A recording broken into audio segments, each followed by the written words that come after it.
Praise the Lord. சந்தோஷமா இருக்கவங்களா சத்தமா ஒரு அல்லேலூயா. தூங்காம இருக்கவங்களா சரி. ஒரு பாடல் ஒன்றை பாடி நாம் தேவ வசனத்துக்கு நேராக கடந்து செல்வோம். நடனமாடி ஸ்தோத்தரிப்பேன் நாதா, நான் உம்மை துதிப்பேன். கைத்தாள ஓசையுடன் கர்த்தா, நான் உம்மை துதிப்பேன். ஆண்டவரே, உம்மை பிரிந்து யாரிடத்தில் போவோம்? ஆண்டவரே, உம்மை பிரிந்து யாரிடத்தில் போவோம்? வாழ்வு தரும் வசனமெல்லாம், வாழ்வு தரும் வசனமெல்லாம் உம்மிடம்தான் உண்டு ஐயா, உம்மிடம்தான் உண்டு. ஆண்டவரே, உம்மை பிரிந்து யாரிடத்தில் போவோம்? ஆண்டவரே, உம்மை பிரிந்து யாரிடத்தில் போவோம்? வாழ்வு தரும் வசனமெல்லாம், வாழ்வு தரும் வசனமெல்லாம் உம்மிடம்தான் உண்டு ஐயா, உம்மிடம்தான் உண்டு. நல்ல ஆண்டவரே, இந்த நேரத்தில் தேவன் எங்களோடு பேசுங்க, மகிமை நீங்கள் எடுத்துக்கொள்ளுங்க. இயேசு நம்ம ஜெபிக்கிறோம் நல்ல பிதாவே, ஆமென். அல்லேலூயா. கர்த்தருக்கு ஸ்தோத்திரம். எனக்காக ஒரு வசனத்தை வாசிக்கலாம். ஏசாயா 55ஆம் அதிகாரம் 10வது 11வது வசனம். மாரியும் உறைந்த மழையும் வானத்திலிருந்து இறங்கி அவ்விடத்துக்கு திரும்பாமல் பூமியை நனைத்து அதில் முளை கிளம்பி விளையும்படி செய்து விதைக்கிறவனுக்கு விதையையும் புசிக்கிறவனுக்கு ஆகாரத்தையும் கொடுக்கிறது எப்படியோ அப்படியே என் வாயிலிருந்து புறப்படும் வசனமும் இருக்கும். அது வெறுமையாய் என்னிடத்திற்கு திரும்பாமல் அது நான் விரும்புகிறதை செய்து நான் அதை அனுப்பின காரியமாகும்படி வாய்க்கும். ஆமென். ஹல்லேலூயா. இது கடந்த மாதத்தில் கூட இதே வசனத்தை நாம் தியானித்தோம். ஆண்டவர் அனுப்பின காரியம் ஆகும்படி செய்கிற வார்த்தை, ஆண்டவர் விரும்பினதை செய்யும்படி நம்மை நோக்கி அனுப்புகிற ஒரு வார்த்தை. இதற்கு முதலாவது அந்த 10வது வசனத்துக்கு போயிடுவோம். உங்களுக்காக நான் வாசிக்கிறேன். மாரியும் உடைந்த மலையும் எப்படி இறங்கி அவ்விடத்திற்கு திரும்பாமல் பூமியை நனைத்து அதில் முளை கிளப்பி விளையும்படி செய்கிறதோ. இந்த 3 வார்த்தையை நீங்கள் கொஞ்சம் கவனமாக பாருங்கள். நம்ம எப்பயுமே வாசித்த வசனம் தான். முதல்ல ஒரு வானத்திலிருந்து ஆண்டவர் ஒரு மலையை அனுப்புகிறார். அந்த மலை எப்படி செய்தான்? வந்து முதல்ல பூமியை நனைக்கிறது, அதுக்கப்புறம் முளையை கிளப்புகிறது, விளையச் செய்கிறது. ஹல்லேலூயா. என்னோட கூட இருக்கவங்க சத்தமா. ஆண்டோடைய வார்த்தையும் அப்படியே தான் மேலிருந்து வந்து அது நம்மை நனைத்து முளை கிளப்பி விளையச் செய்கிறது. ஹல்லேலூயா. நடுகிறவனாலும் அல்ல, நீர் பாய்ச்சுகிறவனாலும் அல்ல, விளையச் செய்கிற தேவனாலே ஆகும். இந்த வசனத்தை இன்னும் கொஞ்சம் ஒத்து பார்த்தோம்னா, ஒரு மழை பெய்யுது நம்ம ஊரில். முதல்ல எல்லாரும் பூமி நனைகிறத நம்ம பார்த்துருப்போம் இல்லையா? அதுக்கப்புறம் முளைச்சி எழும்புறதை எத்தனை பேர் பார்த்துருக்கீங்க?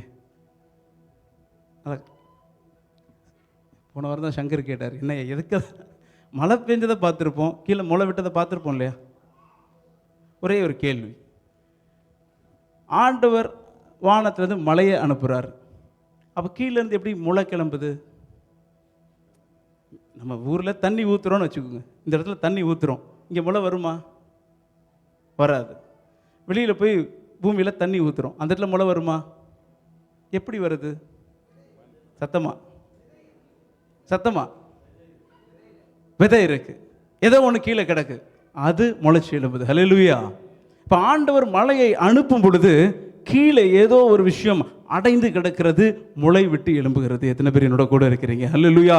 அப்போ ஒரு மழை வரும் பொழுது பூமியை நினைச்சா மாத்திரமல்ல, அதற்குள்ள இருக்கிற ஏதோ ஒன்று, அதாவது மடிஞ்சு கிடக்கிற, மடங்கி கிடக்கிற, அடங்கி கிடக்கிற ஏதோ ஒன்று எழுப்பி விடுவதற்காக ஆண்டவர் மழையை பூமிக்கு நிறைய அனுப்புகிறார். ஹல்லேலூயா. அதனால உங்களுடைய என்னுடைய வாழ்க்கையில் பூமியில் ஏதோ ஒன்று விளையணும் அப்படின்னா, ஏதோ ஒன்று விதைக்கப்பட்டிருந்தால் மாத்திரமே அது முளை விட்டு எழும்பும். எத்தனை பேர் என்னோட கூட இருக்கிறீங்க?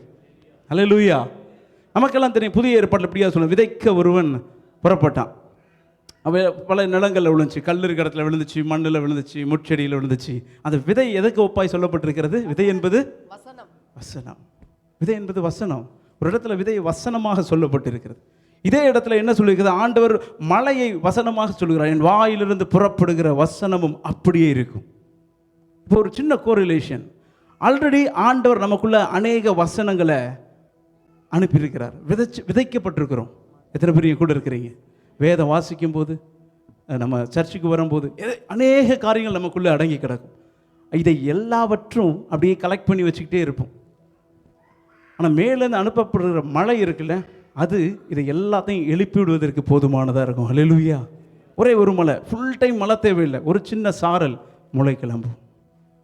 நமக்குள்ளே அடங்கியிருக்கிற அநேக வாக்குத்தத்தங்களாக இருக்கலாம். நீங்களும் நானும் பெற்றுக்கொண்ட அநேக வாக்குத்தத்தங்கள் இன்னும் உயிர்த்தெழலை இல்லையா? நீங்களும் நானும் பெற்றுக்கொண்ட அநேக தரிசனங்கள் இன்னும் உயிர்த்தெழல் இல்லையா? நமக்கு ஆண்டவருக்குன்னு பட்ட சில திட்டங்கள், நம்ம நம்பி ஆண்டவர் கொடுத்த சில காரியங்கள், குடும்பத்தில் நீங்களாம் ஒரு சில முடிவுகளை எடுத்தது இன்னும் உயிர்த்தெழாமல் இருக்கலாம்.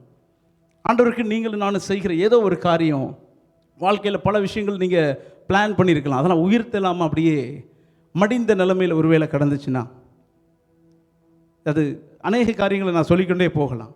ஒரு உங்களுடைய ப்ரொமோஷன் காரியம் மடங்கி கிடக்குதுன்னு வச்சுக்கோங்க, சேலரி காரியம், உங்களுடைய கனவுகள், என்ன எல்லா காரியங்களும் அடங்கி கிடக்கிறது எல்லாத்தையும் உயிர்த்தலை செய்வதற்கு ஒரு மழை போதும். எத்தனை பேர் என் கூட இருக்கிறீங்க? Can be a prophecy. ஆண்டவர் உங்களை கொடுத்து சொன்ன தீர்க்க தரிசனமாக இருக்கலாம். ஏதோ ஒரு இடத்துல ஆண்டவர் நேராக உங்களுக்கு மேலே வந்திருக்கும், அப்படி நடக்காமல் இருக்கும். ஆனால் அது ஒரு மழை போதும், அது முளை திரும்ப செய்யும். ஆண்டவர் நம்ம நம்பி கொடுத்த அநேக வாக்குத்தத்தங்கள், வருஷம் வாக்குத்தத்தம், இன்னும் சில அந்த ஒரு 4 வருஷத்துக்கு முன்னாடி கொடுத்த வாக்குத்தத்தமே இன்னும் நிறைவேறலை. ஒரு மழை போதும். இந்த வருஷத்தில் கொடுத்த வாக்குத்தத்தம் ஒரு மழை போதும். எத்தனை பேர் என் கூட இருக்கிறீங்க? ஆண்டவர் உங்களுக்கு இப்போ இன்றைக்கி அங்கிள் அழகாக சொன்னார். எத்தனை பேருக்கு அது புரிஞ்சிச்சு? கொஞ்சம் பேர் கை தூக்க யோசிச்சிங்க. அது எப்படி போராடினவனை காணான்னு சொன்னால் அது எப்படி இப்படிலாம் சொல்லலாமா? நானும் அப்படிலாம் யோசிச்சுருந்தான். அவர் சொல்லும்போது எனக்கே அப்படியே சொன்ன மாதிரி இருந்துச்சு. அதே கண்டிஷன் தான், ஆனால் ஆண்டவர் கூட இருக்கிறார். அல்லேலூயா. ஆமாம், ஆண்டவர் வாக்குத்தத்தங்கள்லாம் நமக்கு தான், வசனமெல்லாம் நமக்கு தான். ஒரு புதிய 2 வார்த்தையை நான் உங்களுக்கு அறிமுகப்படுத்தணும்னு ஆசைப்படுறேன். நமக்கு எல்லாம் நல்லா தெரியும், தெரியாதவர்களுக்காக இது. நம்ம தினமும் வேதம் வாசிக்கும் பொழுது நமக்கு கொடுக்குற அநேக காரியங்களை நம்ம அப்படியே படிச்சுட்டு மனப்பாடம் பண்ணி எழுதி வைக்கிறோம் இல்லையா? இதற்கு பேர் லோகோஸ் என்று சொல்லப்படுது. லோகோஸ் எழுத்து வடிவத்தில் நம்ம புரிந்து கொள்கிறதுக்காக ஆண்டவர் கொடுத்தது. ஆனால் ஏதோ ஒரு வெளிப்பாடாக கிடைக்கும் பாருங்களேன், அது பேர் ரேமா. ரேமா எத்தனை பேருக்கு பிடிக்கும்? எனக்கு ரொம்ப பிடிக்கும். கர்த்தருக்கு ஸ்தோத்திரம். ரேமா உயிர்த்தலை செய்யக்கூடிய ஒரு விஷயம். மடிந்து கிடக்கிற, மடங்கி கிடக்கிற, அடங்கி கிடக்கிற, கண்ணுக்கு தெரியாத ஏதோ விஷயத்தை கிளப்புவதற்காய் ஆண்டவரிடத்திலிருந்து அனுப்பப்படுகிறது ரேமா. ஹல்லேலூயா. அது எல்லாருக்குமான்னு தெரியாது, ஆனால் ஒரு சிலருக்கு த specific word will come to the specific person for the specific reason. இப்போ ஆண்டர் அங்கிள் சொல்லிட்டு இருக்கும்போது அது எனக்கே சொன்ன மாதிரி இருந்துச்சு. வரும்போது எத்தனை பேர் உடஞ்சி வந்தீங்கன்னு தெரியாது. நான் ரொம்ப டைட்டாக தான் வந்தேன் இன்னைக்கு. ஃபஸ்ட்டு 2 வருஷத்துலலாம் அப்படியே ரொம்ப ட்ரை பண்ணுறேன். நான் எப்பயும் வாங்கி குத்திக்குவோம், எங்கிட்ட போயிட்டுருக்கோம், வாங்கி ஆண்டர் எனக்குன்னு குத்துவோம். ஆனால் கொஞ்ச நேரம் கழித்து பார்த்தீங்கன்னா ஆண்டர் அப்படியே உள்ளே கொண்டு போனார். கடைசியில் அங்கிள் சொல்லும்போது பூரணமான ஒரு சமாதானத்தோடு ஆண்டவர் நிற்க உதவி செய்தார். ஹல்லேலூயா. ஆண்டவர் பெரிய காரியங்களை செய்வார். ரேமா என்பது த specific word will come to the specific person for the specific reason. எல்லாருக்கும் கிடையாது, ஆனால் ஒரு சிலருக்கு உனக்காகவே வரும். உனக்குன்னு எனக்குன்னே ஆண்டவர் தலையில் சுடப்பட்ட அடைய வைப்பார். அது ரேமா. ஹல்லேலூயா.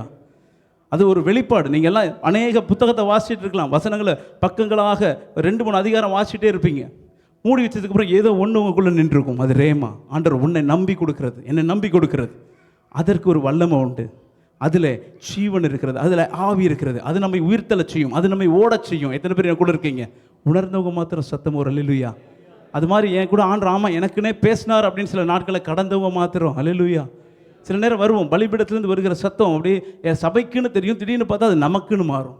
கொஞ்ச நேரம் கழிச்சு நமக்குன்னு மாதிரி எனக்குன்னு மாறும். எத்தனை பேர் என்னோட கூட இருக்கிறீங்க? அது ஆண்டவர் நம்மளோடு தொடுகிற, உரசுகிற, ஆண்டவர் எனக்கென்று அனுப்பப்படுகிற அந்த மன்னா, அது ரேமா. வானத்திலிருந்து இறங்கி கீழே இருக்கிற உங்களுக்குள்ளே அடங்கி இருக்கிற சில காரியங்களை உயிர்த்தலை செய்வதற்காய் ஆண்டவர் அனுப்புகிறது ரேமா. அது தேவனுடைய வெளிப்பாடு, அது தேவனுடைய ரகசியம். சில வேளை புரியாது, உனக்கு மாத்திரம் புரியும். வேற ஏதோ சொல்லி கொண்டிருப்பாங்க, ஆனால் எனக்கு வேற ஒரு லேயர் ஓப்பன் ஆகிட்டு இருக்கும். எத்தனை பேர் அனுபவிச்சிருக்கீங்க? அவங்க வேற ஏதோ ஒரு விஷயத்த சொல்லுவாங்க, ஆனால் அதே வசனத்தில் அதை ஒட்டி வேற ஒரு விஷயம் திறக்கும். அது உனக்கு தேவையா, எனக்கு தேவையானதாக இருக்கும். கர்த்தருக்கு ஸ்தோத்திரம். ஆண்டவர் நம்மளை அப்படி நடத்துவார். அவர் நடத்தி கொண்டே இருக்கிறவர். கர்த்தருக்கு ஸ்தோத்திரம். எனக்காக வேகமாக இன்னொரு வசனத்தை எடுத்து வாசிக்கலாம். Thank you Jesus. லூக்கா 5ஆம் அதிகாரம் 1வது வசனம். பின்பு அவர் கெனசரேத்துக்கு கடல் அருகே நின்ற போது திரளான ஜனங்கள் தேவ வசனத்தை கேட்கும்படி அவரிடத்தில் நெருங்கினார்கள். Price the Lord. ஹல்லேலூயா. ஆமாம், பல ஏற்பாடு போகும்போது சில நேரம் அப்படியே இருகல மாறிடும். நமக்கு தெரிஞ்ச வசனத்துக்கு வருவோம். கெனசரேத்து கடற்கரை அநேக நேரம் நாம் கேட்டிருப்போம். இந்த இடத்துல திரளான ஜனங்கள் எதற்காக வராங்க அவரிடத்துல?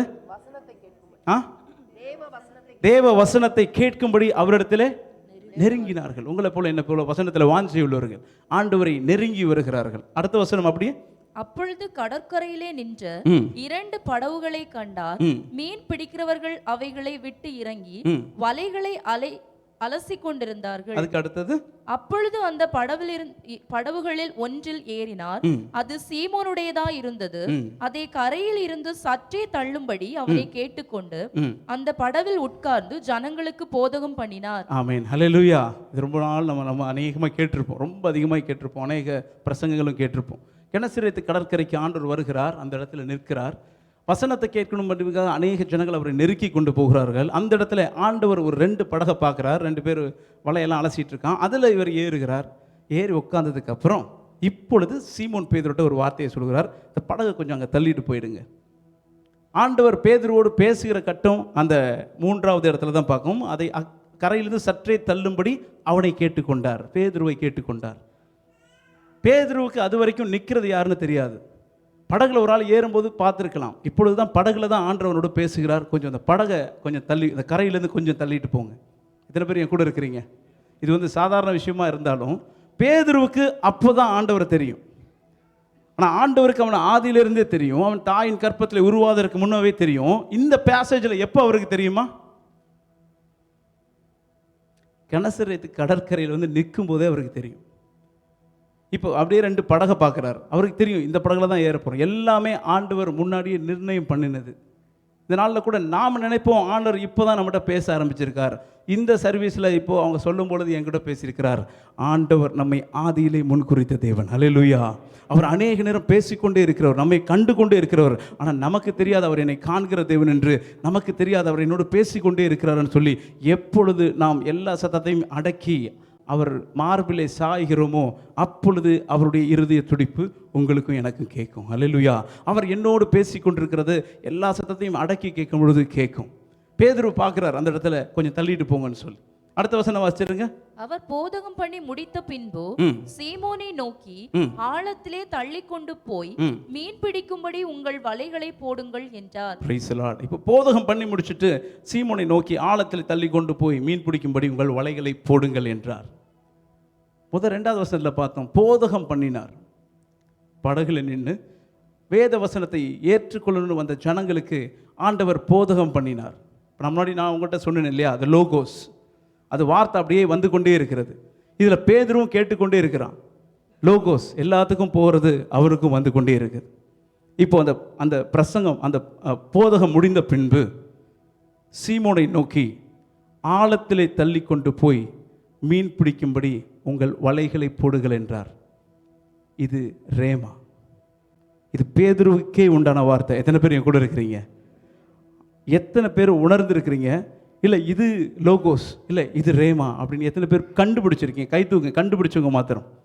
என்னுடைய சின்ன ஜெபம் என்னன்னா, என்னுடைய சின்ன ஜெபம் வருகிற நாளில் நீங்கள் கண்டுபிடிச்சி ரொம்ப பேர் கை தூக்குறீங்க. ஒருவேளை கை தூக்காதவங்க வருகிற நாளில் இது எனக்குண்டான ரேமான்னு நீங்களான கண்டுகொள்ளணும். அதில் ஒரு உணர்வு உண்டு. அந்த மழை வரும் பொழுது புதஞ்சு கிடைக்கிற விதையில் ஒரு முளை விழும். இன்னைக்கு உனக்குள்ளும் எனக்குள்ளும் அடங்கி கிடக்கிற ஏதோ உன்னை ஆண்டவர் எழுப்புவார். That's enough. ஒரே ஒரு சாயல் போதும். பொழுதோனைக்கு மழை பெய்யணும்னு அவசியம் இல்லை. ஒரே ஒரு வார்த்தை போதும், ஒரே ஒரு சாரல் போதும். உனக்குள்ளும் எனக்குள்ளும் இருக்கிற அடங்கி இருக்கிற அந்த வாக்கு தத்தத்துக்கு அது உயிர் பெறச் செய்யும். உனக்குள்ளும் எனக்குள்ளும் ஆண்டவர் கொடுத்த அந்த தீர்க்க தரிசனத்தை இது உயிர் தளச் செய்யும். உங்களுக்குள்ளும் எனக்குள்ளும் அடங்கி இருக்கிற அநேக காரியங்களை அந்த ஒரு சாரல் உயிர் தளச் செய்யும். நீங்கள் நம்புனீங்கன்னா ஹல்லேலூயா. இப்போ நம்மளுக்கு 2 சாய்ஸ் உண்டு. வலையை போடலாம், வலையை போடாமலும் இருக்கலாம். இதனால் ரேமா அநேகருக்கு வெளிப்படும். அதை நம்ம ஏற்றுக்கொள்வதும் ஏற்றுக்கொள்ளாது இருக்கிறதும் நம்முடைய கரத்தில் இருக்கிறது. அன்றைக்கி அவன்கிட்ட பேதுருக்கிட்ட சொல்லும்போது, பேதுரு இல்லைங்க நான் ஆல்ரெடி டயர்டாயிட்டேன், வேண்டாம் விட்டுருங்கன்னு சொல்கிறதுக்கு அவனுக்கு உரிமை உண்டு. சரியா நான் செய்கிறேன்னு சொல்கிறதுக்கும் உரிமை உண்டு. அதனால வார்த்தை நம்மை நோக்கி வரும்பொழுது அது சரியாக எனக்குத்தான் தெரிஞ்சிருச்சுன்னா அதை துணிந்து செய்வதற்கும் எனக்கு உரிமை உண்டு. இல்லை பரவாயில்ல விட்டுறலாங்கன்னு சொல்கிறதுக்கும் நமக்கு உரிமை உண்டு. எத்தனை பேர் என் கூட இருக்கிறீங்க? நான் விசுவாசிக்கிறேன் 80%, 80% we are in the second cadre. நான் ஒரு நம்பிக்கையில் சொல்கிறேன். நான் அநேக நேரம் செய்திருக்கேன். அப்போது நான் எப்பயுமே இப்போ நம்ம மாதிரி தானே, நம்ம தானே சபை அப்படின்னு வசனம் சொல்லுது. அப்போ ஆண்டவர் நமக்குன்னு நேராய் கொடுக்குறத இல்லை பரவாயில்ல அப்படின்னு விடுறதுக்கு நம்மளால் முடியும். இதுதான் பிடித்து கொண்டு ஓடுவதற்கு நம்மளால் முடியும். எத்தனை பேர் என் கூட இருக்கிறீங்க? அல்லேலூயா. பேதுரு அதுக்கு அடுத்து ஒரு வசனம் சொல்லுகிறார். அந்த வசனத்தை வாசிச்சிருங்க. அதற்கு சீமோன், ஐயரே, முழுவதும் நாங்கள் பிரயாசப்பட்டும் ஒன்றும் அகப்படவில்லை, ஆகிலும் உம்முடைய வார்த்தையின்படியே வலையை போடுகிறேன் என்றான். ஆமென். எது பேதுருவை இப்படி செய்ய சொன்னது? ஒரு மனிதர் வந்தார், படகுல ஏறினார். ஏறினதுக்கு அப்புறம் சொல்றாரு, அவர் ஏதோ பேசிட்டு இருக்காரு, ஒரு போதகம் முடியுது. முடிஞ்சதுக்கப்புறம் இவரை சொல்றாரு, நீ வலையை போய் ஆழத்தில் போடுன்னு. உடனே இவர் சொல்றான், ஐயரே, முழுதும் நாங்கள் பிரயாசப்பட்டுட்டோம், ஆகிலும் உம்முடைய வார்த்தையின்படி இந்த வலையை போடுகிறேன். எது பேதுருவை இப்படி யோசிக்க செய்தது? இப்போ பேதுருக்கிட்ட 2 விஷயம் தான் அவர் சொன்னார். முதல்ல படகு கொஞ்சம் தள்ளிட்டு போப்பான்னு சொன்னார். இப்போ சொல்றாரு வலையை ஆழத்தில் போடுன்னு. எது பேதுருவை இந்த இடத்துல அவருடைய வார்த்தையை நம்ப செய்தது? என்னோட கூட இருக்கிறவங்க, இது சாதாரண ஒரு பிரசங்கமாகவே வச்சுக்குவோமே. நீங்கள் அதுக்கு சாதாரண கேள்விக்கு பதில் சொல்லலாமே. எது அவனை நம்ப செய்தது? வலையை போடுங்கன்னு போடுறதுக்கு எது அவனை உற்சாகப்படுத்தினது? இந்த நாளில் எது நம்மை உற்சாகப்படுத்தாமல் இருக்கிறது? எது நம்ப வச்சிருக்கோம் அவனை?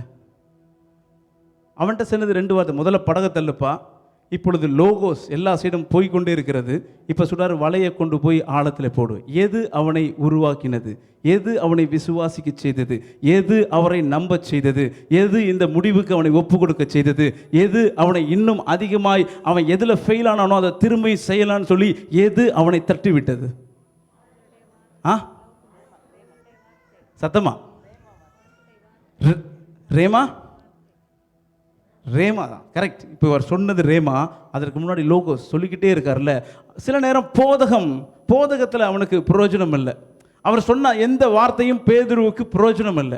ஆனால் அந்த வார்த்தையை கேட்டுக்கொண்டே இருக்கிறார். அந்த நாளில் கூட சில நேரம் நீங்களும் நானும் இந்த வசனம் நமக்கு இல்லைன்னு நினச்சிட்டு இருப்போம். ஆனால் அது நம்மை உருவாக்கும், அது நம்மை பதப்படுத்தும், அது நம்மை ஒரு ரேமாவை பிடித்து கொள்ள செய்யும். அப்படியே அவன் எல்லாருக்கும் சொல்லும் பொழுது அவனும் பார்த்து கொண்டே இருக்கிறான். அந்த போதகத்தினால, அவர் போதகம் பண்ணுகிறதுனால இப்போ பேதுருவுக்கு எந்த பிரயோஜனமும் இல்லை. ஆனால் அந்த போதகத்தை கேட்டுக்கொண்டே இருக்கிறதுனால அவனுக்குள்ள ஒரு விசுவாசம் எழும்ப ஆரம்பிக்கிறது. விசுவாசம் வார்த்தையினால் வருமா? விசுவாசம் கேட்கறதுனால வருமா? நமக்கு புரியுதோ புரியலையோ, ஆண்டருடைய வார்த்தைக்கு செவி சாய்க்கும் பொழுது, ஆண்டருடைய சத்தத்துக்கு செவி கொடுக்கும் பொழுது உங்களுக்கும் எனக்குள்ளும் ஒரு சில காரியம் நடந்துகிட்டு இருக்கும். வெளியரங்கமாய் தெரியாது. அது நமக்கு ஏற்ற வார்த்தை வரும் பொழுது அதை பிடித்துக் கொள்வதற்கு நம்மை தகுதியுள்ளவனாய் மாற்றும். அதை கேட்டுக்கொண்டே இருந்தவனுக்கு விசுவாசம் அதிகமாகுது. அதை கேட்டுக்கொண்டே இருந்தவனுக்கு இதை ரிஸ்க் எடுக்கலாம் அப்படின்னு ஒரு தகுதிக்கு அவனை தள்ளி விடுகிறது லோகோஸ். சில நேரம் இந்த வார்த்தை எனக்கு இல்லைங்கன்னு தள்ளி விட்டுட்டு போக முடியும். ஆனால் எல்லா வார்த்தையும் நம்மை ஆயத்தப்படுத்தும்படியாக வருகிறது. எத்தனை பேர் என் கூட இருக்கிறீங்க? போன வாரம் மெசேஜ் ஒன்றும் எனக்கு இருந்த மாதிரி இல்லையே. சில நேரம் ஊழியர்களுக்காக பேசுவாங்க, அது நமக்கு இல்லையேன்னு நினைப்போம். சில நேரம் குடும்பத்துக்காக பேசுவாங்க, அப்போ பேச்சுலர்ஸ் நினைப்பாங்க இது நமக்கு இல்லையேன்னு சொல்லி. அப்போ பேச்சுலரை பற்றி பேசும்போது குடும்பத்தில் நினைப்பான் இது நமக்கு இல்லையே. இல்லை, எல்லாமே எல்லாருக்கும். அந்த வேதம் நம்ம எல்லாத்துக்கும் உண்டான காரியத்தை இங்கே சொல்லிக்கொண்டே இருக்கிறது. அல்லேலூயா. எத்தனை பேர் என் கூட சந்தோஷமாக இருக்கிறீங்க? இவங்களாம் பார்த்தா எனக்கு பயமாக இருக்குது. அல்லேலூயா. ஆமாம். இப்போ இந்த வார்த்தையை ஏற்றுக்கொள்ளும் பொழுது அவனுடைய நிலைமை எப்படி இருந்துச்சா? இன்றைக்கி உங்களை போல என்ன போல தான் முழுதும் பிரயாசப்பட்டு சத்தமாக சொல்லுங்களேன், இதுதான் நம்ம ஸ்டேட்டஸ். முழுதும் பிரயாசப்பட்டு ஒன்று கூட கிடைக்கல. ஹோல் நைட் அந்த டியூரேஷனை கவுண்ட் பண்ணோம்னா ஹோல் நைட்டு 1 மணி நேரத்துக்கு 1 பிடிச்சிருந்தாலும் 12 பிடிச்சிருக்கலாம். ஒரு 12 மணி நேரம் ட்ரை பண்ணியிருந்தாங்க, ஒன்று கூட அகப்படலை. அந்த ஒரு ரீசன் போதும் நம்ம இதை வேணான்னு சொல்கிறதுக்கு. ஆண்டர்கிட்ட சொல்லலாம், ஆண்டவரே நைட்டு ஃபுல்லாக பார்த்துட்டேன், ஒன்றும் வாய்ப்பு இல்லை, விடுங்க நாளைக்கு பார்த்துக்கலாம் சொல்ல முடியும். ஆல்ரெடி டயர்ட் ஆகிட்டோம். He was mentally tired, physically tired. உங்களை முதல்ல என்ன போல தான் டோட்டலி ட்ரெயின்டு, எந்திரிக்க முடியாது, அவ்வளோ காரியம் இருந்தாலும் இப்போ அந்த வார்த்தையினால் ஆகிலும் உம்முடைய வார்த்தையின்படி போடுகிறேன். எத்தனை பேர் இங்கே அதுபடி செய்யலான்னு யோசிக்கிறீங்க? This is the cheque, this is the secret. நான் ஏற்கனவே சொன்னேன் இல்லையா, ரேமா என்பது தேவனுடைய ரகசியம். ரகசியம் எல்லா நேரத்துலையும் கேட்காது. இப்போ சகோதரர் என்கிட்ட ரகசியம் சொன்னார்னா நான் இங்கே நின்று கேட்கக்கூடாது இல்லையா? ரகசியம்னா நான் கொஞ்சம் கிட்ட போகணும். எத்தனை பேர் என் கூட இருக்கிறீங்க? இப்போ நான் பேசிக்கிட்டு இருக்க வார்த்தைக்கிட்ட நீங்கள் கிட்ட வராத வரைக்கும் உங்களுக்கு தேவனுடைய ரகசியம் இன்னும் வெளியரங்கமாகாதுன்னு நான் நினைக்கிறேன். நீ கிட்ட கொஞ்சம் கவனித்து பாருங்களேன். இப்போ வந்ததுலேருந்து ஆண்டவர் எத்தனை வார்த்தை உங்களோட பேசியிருக்கிறார் எனக்கு தெரியாது. வந்ததுலேருந்து இந்த இடத்துல நின்று அங்கிள் சொன்ன அத்தனை ஒரு 4-5 வசனத்தில் ஏதோ ஒரு வசனத்தில் ஏதோ ஒன்று நமக்குன்னு எத்தனை பேர் நம்புறீங்க? ஏதோ ஒன்று லைட்டாக. அப்போது சகோதரன் ஜெபம் பண்ணும் பொழுது ஏதோ ஒன்று லைட்டாக நமக்குன்னு வந்துச்சா, அது நம்மளை நம்பி அனுப்புறது. மொத்த ஜெபமும் எனக்கு இல்லை, மொத்த பேசேஜும் எனக்கு இல்லை, ஆனால் அந்த ஒன்று எனக்குள்ளது. எத்தனை பேர் என்னோட கூட இருக்கிறீங்க? அது ஒன்று உனக்குள்ளது, அதில் ஜீவன் இருக்குது. அதை பிடிச்சு கொண்டா உனக்குள்ளே அடங்கியிருக்கிறதை எழுப்புவதற்கு அந்த ரேமா போதுமானது. ஒன்று கூட அகப்படலை, ஆனால் அதை நம்பி வலையை வீழ்த்துகிறான். அடுத்து 6வது வசனம். அந்தபடியே அவர்கள் செய்து தங்கள் வலை கிழிந்து போகத்தக்கதாக மிகுதியான மீன்களை பிடித்தார்கள். Praise the lord sister. எந்த படியே இப்போ செய்தார்? எந்த படியே? எந்த படியே? அந்த வார்த்தையின்படி, அவர் சொன்ன வார்த்தையின்படியே ஆழத்தில் போய் போடும் பொழுது, அப்போது இந்த ஹோல் நைட்டு போடும்போது அவன் போட்டிருக்க மாட்டானா? ஹோல் நைட் போடும்போதும் ஆழத்தில் வலை போயிருக்கும். 12 மணி நேரம் பல டெக்னிக்கல் அங்கே நடந்திருக்கும். இப்போ என்ன ஒரு விஷயம்னா, அப்படி எடுத்தது முதல்ல வசனத்தை பார்த்தீங்கன்னா, ஐயரே ரா முழுவதும் நாங்கள் பிரயாசப்பட்டோம், இப்போ ஆகிலும் உம்முடைய வார்த்தையின்படி வலையை போடுறோம். இப்போ நான் அதே எஃபர்ட் எடுக்கிறேன், ஆனால் இந்த எஃபர்ட் என்னுடையது இல்லை, உம்முடைய வார்த்தை. முன்னாடி வந்து எண்ணத்தை செய்தேன், இப்போ நீங்கள் சொன்னதை செய்கிறேன். இப்போ முன்னாடி நான் போய் போட்ட போது ஃபெயில் ஆனனே, அதுக்கு யார் காரணம்? நான். இப்போ நீங்கள் சொல்லி நான் போடுறேனே, இப்போ ஒருவேளை கிடைக்கலன்னா யார் காரணம்? நீங்கள் சத்தமாக பேசணும். இது நெகட்டிவான ஒரு விஷயம் இல்லை. இப்போ நான் ஆண்டவர் சொன்னார்னு சொல்லி வலை போடுறேன், எனக்கு ஒன்றுமே கிடைக்கல, அப்போ யார் காரணம்? சொல்லவே பயப்படுறீங்க. அந்த பயத்துக்காய் சொல்கிறோம். கர்த்தருக்கு பயப்படுறோம், பரிபூர்ண ஆசீர்வாதம் படுவோம். உங்கள் எல்லாத்துக்கும் அப்படிப்பட்ட ஆசீர்வாதத்தை ஆண்டவர் கொடுக்கட்டும்.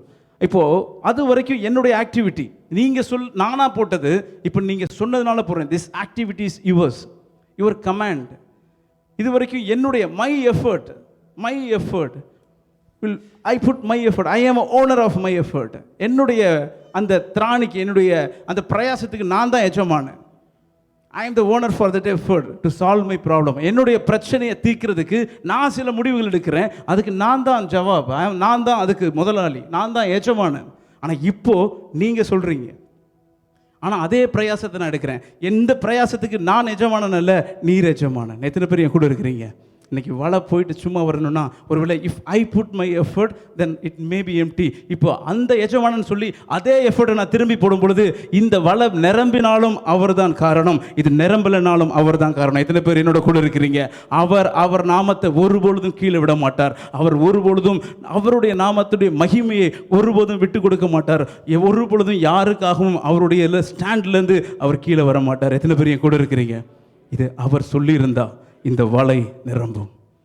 இன்னைக்கு நீங்களும் நடத்திட்டு இருக்க அநேக பிரயாசங்கள், it can be your job, it can be your marriage life, it can be உங்களுடைய குழந்தை காரியமாக இருக்கலாம். ஒருவேளை இந்த சபையில் வந்து நீங்கள் சில காரியங்களை ஆண்டவர்கிட்ட ஜெபம் பண்ணி கேட்டுக்கொண்டே இருந்திருக்கலாம். ஆனால் சில காரியங்களை நீங்களும் நானும் சுயமாக செய்து கொண்டிருப்போம். நமக்கு தெரிஞ்ச சில டெக்னிக், நமக்கு தெரிஞ்ச சில எக்ஸ்பீரியன்ஸில், இல்லை சில எக்ஸ்பர்ட்டுடைய கவுன்சிலிங்கில் நம்ம பண்ணிகிட்டு இருக்கலாம். தப்பு கிடையாது, அதெல்லாமே எல்லாரும் பண்ணினது தான். ஏன்னா எந்த பிரயாசமும் எடுக்காதவன்கிட்ட ஆண்டவர் ஏறலை. இந்த நாளில் பிரயாசப்படுறவனை நோக்கி தான் ஆண்டவர் வருவார். பக்தி உள்ளவனை எப்படி தனக்காய் தெரிந்து கொண்டாரோ, அதே போல் உழைக்கிறவனை, ஓடுறவனை, அவனை தான் ஆண்டவர் தேடிக்கொண்டிருக்கிறார். அந்த இடத்துல பல படகுகள் இருந்திருக்கும்.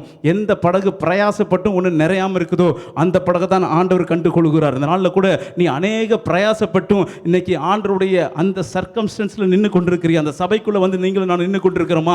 ஆண்டவர் உன்னையும் என்னையும் தான் பார்த்து கொண்டிருக்கிறார். நான் நினைக்கிறோம் இந்த சர்வீஸில் இப்போ பார்த்து கொண்டிருக்காருன்னு. இல்லை, அவர் கெனசரேத்து கடையில் நிற்கும் பொழுது அவருடைய பார்வை பேதுருடைய படகின் மேல் விழுந்தது. இந்த நாளில் கூட இந்த சபையில் எத்தனையோ you toil the whole night, கடை ஃபுல்லாக ராமுழுதும் பிரயாசம், எத்தனையோ பிரயாசங்களை எடுத்தும் நீங்கள் எதிர்பார்த்த காரியம் இன்னும் நடக்காமல் இருந்துச்சுன்னா இன்னைக்கு ஒரு மழை போதும். ஆகிலும் உம்முடைய வார்த்தையின்படியே.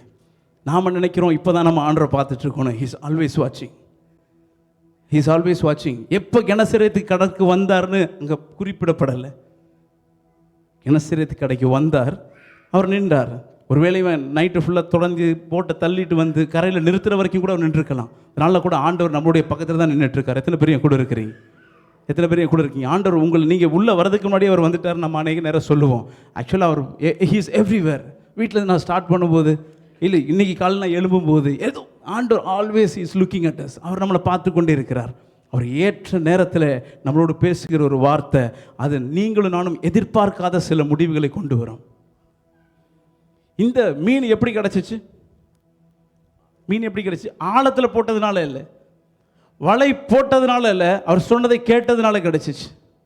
அது நான் எப்பயும் சொல்லுவேன், அவர் தான் சொன்னார்னு கன்ஃபார்ம் ஆச்சுன்னா கரையில் போட்டாலும் எனக்கு மீன் கிடைக்கும், மண்ணில் போட்டாலும் எனக்கு கிடைக்கும். அது என்னுடைய விசுவாசம். அல்லேலூயா. உங்களுக்கும் அதே விசுவாசம் இருக்குது நான் நம்புகிறேன். கர்த்தருக்கு ஸ்தோத்திரம். ஆனால் அவர் தான் சொன்னாராங்கிறதுல கவனமாக இருக்கணும். Our focus not fish, our focus is not net, our focus is not boat, my focus is his word. அனுப்பப்பட்ட மழை, அனுப்பப்பட்ட வசனம், அவர் சொன்னது ஆகிலும் உம்முடைய வார்த்தையின்படியே. அதில் பிடிச்சிட்டோன்னா நமக்கு நம்ம போட்டு மாத்திரம் இல்லை, சும்மா நிற்கிற போட்டையும் உங்களால் என்னால் நிரப்ப முடியும். ஹல்லேலூயா. இந்த நிரப்புறதுக்கு நீங்கள் எதை வேணாலும் போட்டுக்கலாம், எதை வேணாலும் போட்டுக்கலாம். நம்ப முடியுமா? நம்புறதுக்கு ஒரு திராணி வேணும். அதை அள்ள தட்டுறதுக்கு எனக்கு 1000 காரணம் உண்டு. ஹோல் நைட்டு பயங்கர டயர்டு, நான் ஆல்ரெடி ட்ரை பண்ணிட்டேன், but still I believe your word. எப்படி பிலீவ் பண்ணால்? அந்த லோகோஸ். ரெகுலராக சர்ச்சுக்கு வந்து அவர் வார்த்தை கேட்டுகிட்டு இருக்குமே, அது நம்மை பக்குவப்படுத்தி கொண்டே இருக்கும். நாம் ரெகுலராக வேதம் வாசித்து கொண்டே இருக்கிறோமே, அது நம்மளை பக்குவப்படுத்தி கொண்டே இருக்கும். ரெகுலராக சில விஷயங்கள் அவருக்காய் செய்து கொண்டிருக்குமே, அதிலிருந்து தான் நமக்கு ரேமா கிடைக்கும். அல்லேலூயா. எத்தனை பேர் கூட இருக்கிறீங்க? ஆண்டவர் நிச்சயமாகவே உங்களுடைய என்னுடைய வாழ்க்கையில் சேருவார். இது வரைக்கும் என்னுடைய பிரயாசம் அப்படின்னு சொன்னது மாதிரி, ஆண்டவரே நீர் சொன்னதுனால இந்த பிரயாசம் எடுக்கிறேன் நீங்களும் நானும் அந்த லேபிளை மாற்றணும்னா, ஆண்டவர் நிச்சயமாகவே நாம் எடுக்கிறதுக்கு அந்த அவுட்கம், அதுக்குண்டான அவுட்புட்டை ஆண்டவரே கொடுப்பார். ஏன்னா அதுக்கு முதலாளி, அதுக்கு எஜமானன். நான் செய்து கொண்டிருக்கிற அந்த பிரயாசத்துக்கு ஜவாப் அவரு தான். அல்லேலூயா. கர்த்தருக்கு ஸ்தோத்திரம். இப்போ இன்னொரு விஷயம், இப்போ எந்த விஷயம் மீனை உள்ளே கொண்டு வந்தது? அவர் சொன்னார், இவன் வலை போட்டான். எது மீனை கொண்டு வந்து? நைட்டு ஃபுல்லாக அந்த மீன்லாம் எங்கே போச்சு? My question is always like that. Night ஃபுல்லாக ப்ராக்டிக்கலாக யோசி, நைட்டு ஃபுல்லாக வலையை போட்டிருக்கிறான், அதில் ஒரு மீன் சிக்கலை. இப்போ ஆண்டவர் படகுல ஏறிட்டார். இப்போ இவர் சொல்கிறாரு, அவன் போடுறான், மீன் சிக்குது. எப்படி? Is not speaking to not just only to Peter. இல்லை, அவர் பேதுருட்ட மட்டும் பேசலை. அவர் பேசி கொண்டிருக்கும் பொழுது, அதான் அந்த பேசி கொண்டிருக்கும் பொழுது அந்த சர்க்கம்ஸ்டன்ஸ், அவர் நம்மளை அறியாமல் நம்ம எப்பயுமே பாடுவோமே, அவர் அசாத்தியங்களை செய்கிற தேவன். ஹல்லேலூயா. அவர் போய் மீனுக்கிட்ட சொல்லலை, மீன்லாம் வந்து உள்ள வலைக்குள்ள வாங்கன்னு சொல்லி, அவர் இங்கே வாயை திறந்து அங்கிருந்து மழை எனக்காக புறப்படும் பொழுதே எனக்கு உண்டான காரியம் இங்கே நடக்க ஆரம்பிச்சிடும். எத்தனை பேர் நம்புறீங்க? If you believe you will see the glory of God. If you believe you will see the glory of God. அதை நம்பணும். அது எப்படி நம்புறது? அது தமிழில் எனக்கு இன்னும் அதை விளக்கமாக சொன்னால், பச்சையாக நம்பணும். பச்சையாக நம்புனீங்கன்னா அங்கேருந்து மழை ஒரு துளி புறப்படும் பொழுதே எனக்கு உண்டான காரியம் இங்கே நடக்க ஆரம்பிக்கும். Hallelujah. If you believe you will see the glory of God. எனக்கு தெரியாதுப்பா. ஆகிலும் உம்முடைய வார்த்தையின்படி. we believe your word, we never see God. இப்போ ஒரு பெரிய மனுஷன், ஆண்டவருடைய மனுஷன் சொல்லும்போது சொன்னார், ஒரு காலம் தேவனை பார்க்க முடியாது.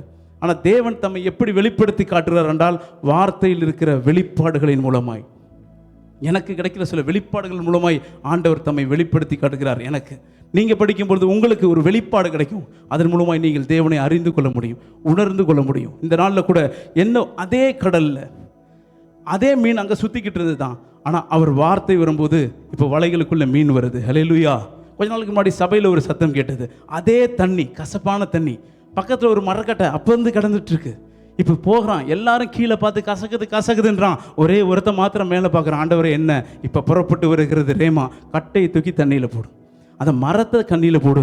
எது கசப்பாக இருந்துச்சோ அது மதுரமாய் மாறினது. அதே இடத்துல இருக்கிற தண்ணி, அதே இடத்துல இருக்கிற கட்டை. ஆனால் எப்பொழுது ரேமா புறப்பட்டு வருகிறதோ சூழ்நிலை தலைகீழாய் மாறும். எந்த இடத்துல ஒன்று கூட கிடைக்கலன்னு சொன்னானோ, இப்பொழுது 2 படகும் அமிழத்தக்கதாக, வலை கிளியத்தக்கதாய் மீன்களோடு புறப்பட்டு வருகிறான். ஹல்லேலூயா. எத்தனை பேர் என்னோட கூட இருக்கிறீங்க? இப்போ எல்லாம் அங்கேயே தான் இருக்குது. இப்போ எது நமக்கு தேவை? ரேமா. அந்த மழை அது வந்துச்சுன்னா எதெல்லாம் புதஞ்சு கிடைக்குதோ அதெல்லாம் வெளியில் வந்துட ஆரம்பிக்கும். அதெல்லாம் வெளியில் ஆரம்பிக்கும். இப்போ நம்ம பார்த்தோமே, அதே விதை ஒரே மண் அங்கே தான் இருக்குது, விதையும் கீழே தான் கிடக்குது. எப்பொழுது மழை வருகிறதோ முளை கிளம்பும். ஹல்லேலூயா.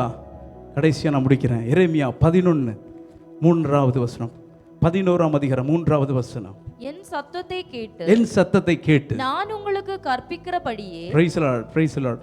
அப்படியே நிறுத்துங்க. என் சத்தத்தை கேட்டு, லோகோஸ், நான் உங்களுக்கு கற்பிக்கிறபடியே, ரேமா, எல்லா காரியங்களையும் செய்யுங்க. ஆண்டவர் உங்களுக்கு எனக்கும் கற்பிக்கிற சில காரியம் இருக்கும். என்னை கற்றுத்தந்து வழி நடத்துகிறவர். நான் என்ன செய்யணும்னு என்னை கரம் பிடிச்சு வழி நடத்துகிற தேவன். இதனால் உங்களுக்கு கற்றுக் கொடுக்குற நம்ம சத்தம் கேட்டுரும். அநேக நேரம் அவருடைய சத்தம் கேட்குது. அவர் கற்பிப்பார். எனக்கு கற்பித்தபடி எல்லாம் நான் செய்யும் பொழுது எலும்புகள் அங்கே உயிரோடு இருந்துச்சு. கற்பிக்கிறபடி இன்னைக்கு ஆண்டவர் உங்களுக்கு கற்பிக்கிற சில டியூஷன் எடுப்பார்னு வச்சுக்கோங்களேன். எந்த சப்ஜெக்டில் நம்ம வீக்காக இருக்கோமோ அதில் டியூஷன் வேணும். somebody should teach us. எந்த விஷயத்தில் எனக்கு பிரச்சனை இருக்குது, அதை ஓவர் கம் பண்ண முடியல, இந்த விஷயம் என்னை ரொம்ப நாள் அழுத்திட்டு இருக்குப்பா, I don't know what to do, I am read Bible, I am listening everything, sit, he will teach you. அதெல்லாம் செய்யுங்க. அப்பொழுது நீங்கள் என் சனமாக இருப்பீர்கள், நான் உங்கள் தேவனாக இருப்பேன். அதனால் கூட அவருடைய சத்தத்தை கேட்டு அவர் எனக்கு கற்பிக்கிறபடியெல்லாம் நான் செய்ய கற்றுக்கொண்டேன் என்றால் ஆண்டவர் எனக்கு 2 மடங்கு ஆசீர்வாதம். ஒன்று கூட கிடைக்கல பிரயாசப்பட்டு, ஆனால் அவர் வசனத்தின்படி அதே பிரயாசத்தை அவருடைய நாமத்தின் நிமித்தம் நான் போடும் பொழுது ஆண்டவர் எனக்கு மாத்திரம் இல்லை, என்னை சுற்றி இருக்கவனுக்கும் ஆண்டவர் ஆசீர்வாதத்தை அவரால் கொடுக்க முடியும். அல்லேலூயா. எத்தனை பேர் என்னோட கூட எல்லாம் கண்களை மூடுவாமா? எல்லாம் கண்களை மூடலாமா? Thank you Jesus. ஆண்டவரே உம்மை பிரிந்து யாரிடத்தில் போவோம்? ஆண்டவரே உம்மை பிரிந்து யாரிடத்தில் போவோம்?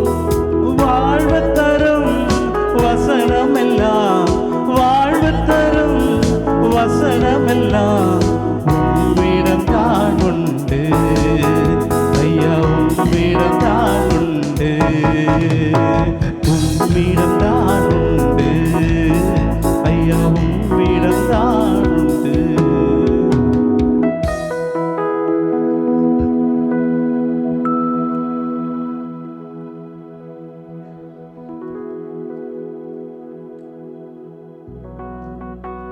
ஹல்லேலூயா, ஹல்லேலூயா. இந்த பிப்ரவரி மாதத்துக்கு நான் தேவனாய் கர்த்தர் நம்முடைய சபை கொடுத்த வாக்குத்தத்தம் என்ன? சத்தமா சொல்லுங்க. எரேமியா 11:3. ஆமென், ஹல்லேலூயா. என் சத்தத்தை கேட்டு நான் உங்களுக்கு கற்பிக்கிறபடியே எல்லா காரியங்களையும் செய்யுங்கள், அப்பொழுது நீங்கள் என் ஜனமாயிருப்பீர்கள், நான் உங்கள் தேவனாயிருப்பேன். ஆமென், ஹல்லேலூயா. என் சத்தத்தை கேட்டு நான் உங்களுக்கு கற்பிக்கிறபடியே எல்லா காரியங்களையும் செய்யுங்க. எத்தனை பேர் இந்த மாதத்தில் ஆண்டோடைய சத்தத்தை கேட்டு நீங்கள் செய்த பொழுது உங்களுடைய வாழ்க்கையில் நன்மைகளை, கிருபைகளை, ஆசீர்வாதங்களை பெற்றுக்கொண்டீங்க? ஆமென், ஹல்லேலூயா. பிரியமான நாளில் கூட நம்ம கேட்ட அந்த சத்தியத்தின் பிரகாரமாக எப்படி பேதுரு வந்துட்டு சொல்கிறார் இல்லையா, ஆகிலும் உம்முடைய வார்த்தையின்படி வலையை போடுகிறேன். ஆமென், ஹல்லேலூயா. ஆகிலும் உம்முடைய வார்த்தையின்படி வலையை போடுகிறேன்னு சொல்லி ஒருவேளை இந்த மாதத்தில் மாத்திரமல்ல, நம்முடைய வாழ்க்கையில் எப்போவுமே வந்துட்டு ஆண்டோடைய சத்தத்தை கேட்டு அதன்படி நாம் செய்கிற வேளையில் நிச்சயமாகவே நம்முடைய வாழ்க்கையில் ஒரு நன்மையை, ஒரு ஆசீர்வாதத்தை பெற்றுக்கொள்ள முடியும். ஆமென், ஹல்லேலூயா. அப்படினால இந்த நாள் கேட்ட சத்தியம் பிற ஒவ்வொரு நாளும் நம்ம ஆண்டோடைய சத்தத்தை கேட்டு அவருடைய சித்தத்தின்படி செய்யும் பொழுது நிச்சயமாகவே தேவன் நம்முடைய வாழ்க்கையில் பெரிய காரியங்களை செய்வார். அப்படிப்பட்ட கிருபையும் சிலாக்கியத்தையும் தேவனாய் கர்த்தர் தேவ ஜனங்கள் கொடுக்க வேண்டும் என்று சொல்லி மீண்டும் ஒரு வாழ்த்துக்கிறேன், ஆசீர்வதிக்கிறேன். இப்போ நம்ம எல்லாம் எழும்பி நின்று நாம் ஒரு காரியத்தை விட நான் உங்களுக்கு சொல்ல விரும்புகிறேன். உட்காருங்க. ஸ்தோத்திரம். கர்த்தரை பரிசு நாமத்து மகிமை உண்டாகட்டும். சங்கீதக்காரன் சொல்லுகிற பிரகாரமாக கர்த்தரை நான் எக்காலத்திலும் ஸ்தோத்தரிப்பேன், அவர் துதி எப்பொழுதும் என்னுடைய வாயில் இருக்கும். என்னோடு கூட சேர்ந்து கர்த்தருடைய நாமத்தை மகிமைப்படுத்துங்கள், நாம் ஒருமித்து அவருடைய நாமத்தை உயர்த்துவோமாக என்று சொல்லி கர்த்தர் சொன்ன பிரகாரமாக இந்த நாளில் கூட அருமையான கர்த்தரினுடைய வாழ்க்கையில் செய்த நன்மைகளை அருமையான தேவ பிள்ளைகளோடு சேர்ந்து நான் அந்த மகிழ்ச்சியை, அந்த சந்தோஷத்தை நான் உங்களோடு கூட பகிர்ந்து கொள்ள நான் ஆசைப்படுகிறேன். இந்த நாளில் என்னுடைய மூத்த மகளுடைய 33வது பிறந்த நாள். இந்த 33வது பிறந்த நாளில் அப்படியாக சென்னை பட்டணத்தில் ஒரு வீடை வாங்கி அவளுக்கு ப்ரெசென்ட் பண்ணுறதுக்கு ஆண்டவர் கிருபை பாராட்டினார். ஆமென், ஹல்லேலூயா. இது எங்கள் பெருமைக்காகவோ எதுக்காக நான் சொல்ல விரும்பலை, எனக்கு செய்தவர் உங்களுக்கும் செய்வார். ஆமென், ஹல்லேலூயா. அப்படினால இப்படிப்பட்ட வார்த்தைகளை சொல்லி உங்களை உற்சாகப்படுத்தும்படிக்காய், உங்களுடைய விசுவாசத்தை தட்டி எழுப்பும்படிக்காய் இந்த காரியத்தை செய்கிறேன். நிச்சயம் ஆண்டவர் நம்ம என்னுடைய வாழ்க்கையில் மாத்திரமல்ல எல்லாருடைய வாழ்க்கையிலும் கர்த்தர் இப்படிப்பட்ட நன்மைகளை செய்வார். ஆமென், ஹல்லேலூயா. எனக்கு செய்தவர் உங்களுக்கு செய்யாதிருப்பாரோ? நிச்சயம் செய்வார். ஆமென், ஹல்லேலூயா. அப்படிப்பட்ட கிருபையை கர்த்தர் உங்களுக்கு கொடுப்பாராக என்று சொல்லி நான் உங்களை வாழ்த்துகிறேன், ஆசீர்வதிக்கிறேன். இப்போ நம்ம எழும்பி நின்று ஜெபித்து ஆசீர்வாதத்தை பெற்றுக்கொள்வோம். ஜெபிப்போம். ஸ்தோத்திரம் ஆண்டவரே, ஸ்தோத்தரிக்கிறோம் அப்பா. பரிசுத்த பிதாவே, நன்றியோடுமை ஸ்தோத்தரிக்கிறோம் அப்பா. நீங்க நல்லவரும் நன்மை செய்கிறவருமா இருக்கிறபடியே நமக்கு நன்றி செலுத்துறோம் ஆண்டவரே. என் சத்தத்தை கேட்டு அதன்படி செய்யுங்கள், என் சத்தத்தை கேட்டு நான் கற்பிக்கிறபடி செய்யுங்கள், அப்பொழுது நீங்கள் என் ஜனமாய் இருப்பீர்கள், நான் உங்கள் தேவனாய் இருப்பேன்னு சொல்லி, அப்பா உங்களுடைய நாம மகிமைக்குன்னு சொல்லி எங்களை எல்லாம் சொந்த ஜனமாய் தெரிந்து கொண்டு இந்த அந்நிய தேசத்தில் கர்த்தர் கொண்டு வந்து நல்ல வேலையை கொடுத்து, நல்ல குடும்பங்களை கொடுத்து, நல்ல சபையை கொடுத்து, அப்பா உங்களுடைய நாம மகிமைக்குன்னு சொல்லி நீங்கள் சாட்சியாகி வைத்திருக்கிறீங்க. அதுக்காக நன்றி செலுத்துகிறோம். அப்படியா கூட அப்பா இந்த மாதத்தின் கடைசி நாளில் நாங்கள் நின்று கொண்ட ஆண்டவரே, ஒரு விஷயம் உடைய சமூகத்தை திரும்பி பார்க்கிறோம். இந்த 2 மாதங்களும் கர்த்தருடைய கரம் எங்களோடு கூட இருந்தது ஆண்டவரே. நீர் எங்களை வழிநடத்தினீர், அதுக்காக நன்றி செலுத்துகிறோம். உங்களுடைய பிரசன்னம் எங்களோடு கூட இருந்தது, அதுக்காக நன்றி செலுத்துகிறோம். அப்பா ஸ்தோத்திரம் ஆண்டவரே. இப்பொழுது கூட ஆண்டவரே ஒரு புதிய மாதத்துக்குள்ள எங்களை அழைத்து செல்ல போறீங்க, அதுக்காக நன்றி செலுத்துகிறோம். இந்த புதிய மாதத்திலையும் கூட கர்த்தர் அநேக புதிய கிருபைகளை, புதிய நன்மைகளை கர்த்தர் கொடுத்து ஒவ்வொரு பிள்ளைகளை ஆசீர்வதிக்கும்படியாக ஜெபிக்கிறோம். விசேஷமாக இந்த நாளில் உங்களுடைய சமூகத்தில் வந்து உங்களுடைய நாமத்தை தொழுது கொண்ட ஒவ்வொரு பிள்ளைகளுக்காய் கர்த்தரை ஸ்தோத்திரிக்கிறோம். ஒவ்வொரு பிள்ளைகளும் கர்த்தர் ஆசீர்வதிங்க, தேவையில்லை எல்லாத்தையும் சந்திங்க, குடும்பத்தில் நல்ல மகிழ்ச்சியும் சந்தோஷத்தையும் சமானத்தை கொடுக்க முடிய ஜெபிக்கிறோம். குறிப்பாக இந்த நாளில் உங்களுடைய சமூகத்தில் தேவ ஜனங்கள் வைத்துக்கொண்ட எல்லா விண்ணப்பத்திற்கும் கர்த்தர் நிறைவான பதிலை கொடுத்து ஒவ்வொரு பிள்ளைகளும் கர்த்தர் ஆசீர்வதிக்க முடிய ஜெபிக்கிறோம். குறிப்பாக வேலை ஸ்தலத்தில் கர்த்தருடைய கிருபை இருக்கட்டும் அப்பா. வேலை ஸ்தலத்தில் பிள்ளைகளுக்கு விரோதமாய் சத்துரு செய்கிற எல்லா கிரியைகளும் இயேசு நாமத்தில் நிர்மூலமாக முடிக்க ஜெபிக்கிறோம். வேலை ஸ்தலத்தில் உயர்வையும் பாதுகாவலையும் ஆசீர்வாதத்தையும் கொடுங்க. அதிகார கண்களில் எல்லாம் தயவு கிடைக்கட்டும். பிள்ளைகளுடைய வாஞ்சைகள் விருப்பங்கள் எல்லாவற்றையும் நிறைவேற்றி கொடுங்க. தடைபட்டிருக்கிற ப்ரொமோஷன் காரியங்கள், இன்கிரிமெண்ட் காரியங்கள் எல்லாவற்றையும் ஆண்டவரே அப்பா இந்த மாதத்தில் கர்த்தர் கொடுத்து பிள்ளைகளுக்கு நிறைவேற்ற முடிக்க ஜெபிக்கிறோம். அதே போல ஆண்டவரே போக்கிலும் வாரத்திலும் கர்த்தருடைய பாதுகாவல் கரம் இருக்கட்டும். வாகனங்களை ஓட்டி செல்லும் பொழுதெல்லாம் கர்த்தருடைய சமூகம் கூடவே செல்லட்டும். முன்னும் பின்னுமாய் சென்று பாதுகாவலை கட்டளையிடுங்க. ஆபத்து நாச மோசங்களுக்கு எல்லாம் பிள்ளைகளை விலைக்கு பாதுகாத்துக் கொள்ளுங்க. அதே போல பிள்ளைகளுக்கு சரீர பிரகாரமாக எந்த விதமான பலவீனங்கள் சுகவீனங்கள் ஒன்று வராதபடிக்கு ஒவ்வொரு நாளும் உடைய பரிசுத்த ரத்த கோட்டைக்குள்ளாய் பிள்ளைகளை மூடி மறைத்து பாதுகாத்துக் கொள்ளும்படிக்க ஜெபிக்கிறோமப்பா. ஸ்தோத்திரம் ஆண்டரே. அதே போல ஆண்டரே புதிதாய் வேலைக்கு முயற்சி செய்கிற பிள்ளைகளுக்கெல்லாம் கர்த்தர் வழிவாசலை திறந்து கொடுக்கும்படிக்க ஜெபிக்கிறோம். அதே சிறு பிள்ளைகள் எல்லாம் உடைய கருத்தில் ஒப்புக் கொடுக்கிறோம். சிறுவர் மத்தியில் நடைபெறுகிற ஊழியத்தை கர்த்தர் ஆசீர்வதிங்க. சிறு பிள்ளைகள் ஆண்டரே சிறு பிராயத்தில் கர்த்தரை அறிகிற அறிவில் இன்னும் அதிகமாக வளரும்படிக்காய் வர்ற நாட்களில் அவர்கள் அப்பா மக்கள் சாட்சியாக இருக்கும்படிக்காய், குறிப்பாக பெற்றோர்களுக்கு ஆசீர்வாதமாக இருக்கும்படிக்கு இந்த பிள்ளைகள் எல்லாம் ஒரு ஆசீர்வாதத்தின் பாத்திரமாய் நிரப்பும்படிக்கு ஜெபிக்கிறோம். தொடர்ந்து சபை ஊழியர்கள் எல்லாத்தையும் கர்த்தர் பொறுப்படுத்திக் கொள்ளுங்க. சபையில் ஊழியங்களை முன்னிறு செய்கிற ஒவ்வொரு பிள்ளைகளுக்கும் வேண்டிய புதிய கிருபைகளை கொடுங்க. இந்த புதிய மாதத்திலும் கூட அப்பா ஊழியங்களை முன் செய்கிறவங்களுக்கு புதிய கிருபைகளை, புதிய வரங்களை, அபிஷேகங்களை கொடுத்து ஆண்டரே ஒவ்வொருவரையும் கர்த்தர் வல்லமையாக எடுத்து பயன்படுத்த முடிய ஜெபிக்கிறோம். அதே போல ஆண்டரே கேம்ப் பகுதியில் நடக்கிற ஊழியங்களுக்காக ஜெபிக்கிறோம். குறிப்பாக கேம்ப் பகுதியில் வந்திருக்கிற ஒவ்வொரு சகோதரர்களுக்காக நன்றி செலுத்துறோம். கர்த்தர் அந்த இடங்கள்லையும் கர்த்தர் பெரிய காரியங்களை செய்யுங்க. அந்த இடத்துல கூட எந்த விதமான பாவ காரியங்களுக்குள்ளாய் தீங்குக்குள்ளாய் பிள்ளைகள் சிக்கிக்கொள்ளாதபடிக்கு ஒவ்வொரு நாளும் பிள்ளைகளை பாதுகாத்துக் கொள்ள முடிய ஜெபிக்கிறோம். அவங்களுடைய தேவைகள் எல்லாத்தையும் சந்திங்க. ஊரில் விட்டு இருக்கிற குடும்பங்கள் எல்லாம் கர்த்தர் ஆசீர்வதிக்க முடிய ஜெபிக்கிறோம். ஒவ்வொரு பிள்ளைகளுடைய வாழ்க்கையிலும் மகிழ்ச்சியும் சந்தோஷமும் சமானம் தங்க முடிய ஜெபிக்கிறோம். குறிப்பாக இந்த நாளில் இந்த இடத்துல இருந்து கடந்து செல்லும் பொழுது தேவ சமூகத்திலிருந்து நன்மையும் கிருபையும் இரக்கங்களையும் பெற்றுக்கொண்டு மகிழ்ச்சியோடு சந்தோஷத்தோடு சமாதானத்தோடு கூட இந்த இடத்துல இருந்து கடந்து செல்லும்படிக்கு கர்த்தர் ஒவ்வொரு பிள்ளைகளும் கிருபை பாராட்டணும்னு சொல்லி இயேசு நாமத்தில் ஒவ்வொரு பிள்ளைகளை வாழ்த்தி ஆசீர்வதித்து அனுப்புகிறேன். துதிய மகிமை நமக்கு செலுத்துறோம். மீட்படிச்சிருமா இயேசுவின் ஜெபங்கள் ஜீவனுள்ள நல்ல பிதாவே, ஆமென். என் ஆத்மாவே கர்த்தரை ஸ்தோத்திரி, என் முழு உள்ளமையுடைய பரிசுத்த நாமத்தை ஸ்தோத்திரி. என் ஆத்மாவே கர்த்தரை ஸ்தோத்திரி, கர்த்தர் செய்த சகல உபகாரங்களை மறவாதே, ஆமென். நம்முடைய கர்த்தராகிய இயேசு கிறிஸ்துவின் கிருபையும் பிதாவாகிய தேவனுடைய அன்பும் பரிசுத்த ஆவியானுடைய அந்யோன்யம், ஐக்கியம், சிநேகம், பாதுகாவல், வழி நடத்துதல் இன்றும் என்றும் சதா காலங்களிலும் கர்த்தருடைய வருகை மட்டும் நம் அனைவரோடு கூட இருப்பதாக, ஆமென். ஹல்லேலூயா, ஹல்லேலூயா, ஹல்லேலூயா. இயேசு ரத்தம் ஜெயம், இயேசு நாமத்துக்கே ஸ்தோத்திரம். யாவருக்கும் நன்றி. கர்த்தர் உங்களை ஆசீர்வதிப்பாராக. God bless you all.